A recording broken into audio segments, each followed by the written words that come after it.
Welcome back. This is Jen Evans for Heidi Swapp. I am really excited to share this heat transfer Mink tutorial with you today.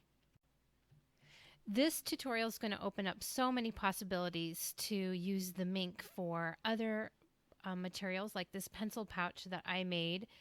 You can use this tutorial on t-shirts as well.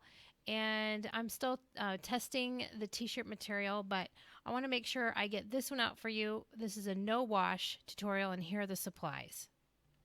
So you want something to put your heat transfer on, like a bag. These ones are made from felt, so they'll work great.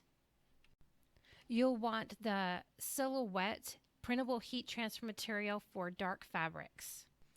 You'll either want this free printable that's in the description box below, or you'll want to print your own with a laser printer. You'll want the Mink non-stick craft mat that's been trimmed down. This one, it fits in the 12 by 12 machine. I've trimmed it down to fit in my 6-inch Mink. Next, you'll want to pick out your Mink foil and use some foil scissors that you're only using with your foil, so that way it's easy to cut through and won't snag. I'm using the ombre foil. It's the teal and silver ombre. That's really beautiful with this look. I'm also using a 6 by 12 Mink transfer folder. If you don't have one with your 6-inch machine, you can always cut a full-size one down. If you're using the 12-inch, you won't need to do that. I'm also using this silhouette tool that is going to save my life trying to pick out the vinyl pieces from this project. So you'll want something like that or some tweezers. And lastly, I'm using the 6-inch Mink foil applicator machine. I've already printed out my design and cut it from the printable paper, and I've used my laser printer to print this out. So I'm going to go ahead and, before I start anything, dust off my project, dust off my craft space so that the dust doesn't affect the foil when I put it into the Mink machine.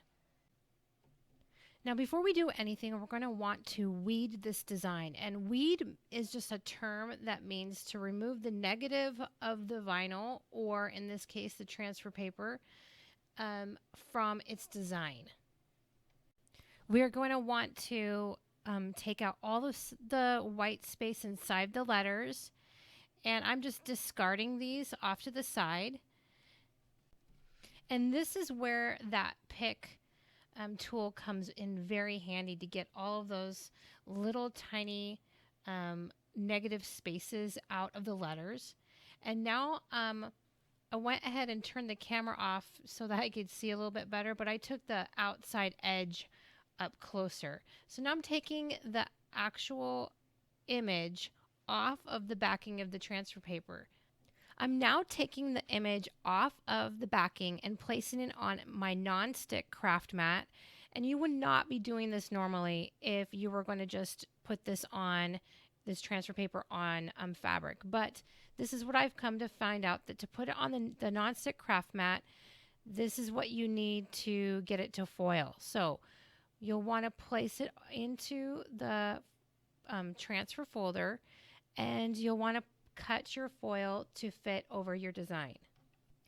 So I love this ombre foil. I want the colors to fade into each other, and so I'm kind of planning that out and laying that foil on perfectly so that we'll get all of that gradual fade into each letter.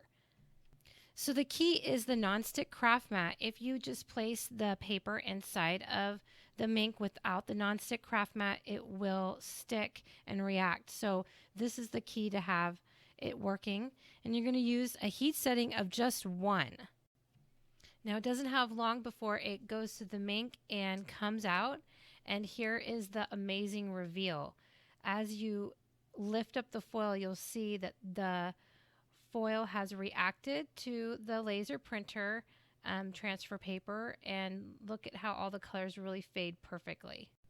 So you're going to want to heat up your iron. I have it on a cotton setting, and I've laid out a towel to protect my surface so that I can iron this on camera.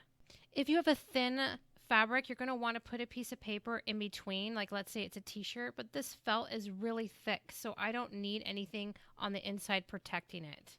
Now, as I pull these words off of the nonstick craft mat, they're not sticky. They need to be flattened onto your surface. Normally you would have that backing on the back of the words, but since we removed that to foil, you're going to have to put it on very carefully. So according to package directions, it says to put a clean towel on the top, and this is something I noticed really works well. But please take care when you place the nonstick craft mat onto your image and you iron it, you're going to go for only a couple seconds like I'm doing here. It's going to melt it directly to that, and plus you do not want to melt your craft mat to your iron. So I used also a tea towel, which worked really well, but it also the fibers melted into the foil and it wasn't a smooth finish. I noticed that with the non-stick craft mat, it really had like a perfect foiling and kind of melted a little bit, the foil, so any imperfections kind of went away. So a couple things to note is that the periods and small little tiny images were so small to get on camera. And so I did them off camera like I show here.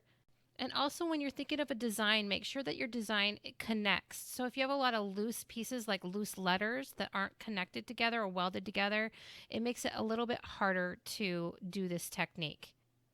Other than that, I'm really excited about this tutorial and how this opens up so many different possibilities. So until next time, create often.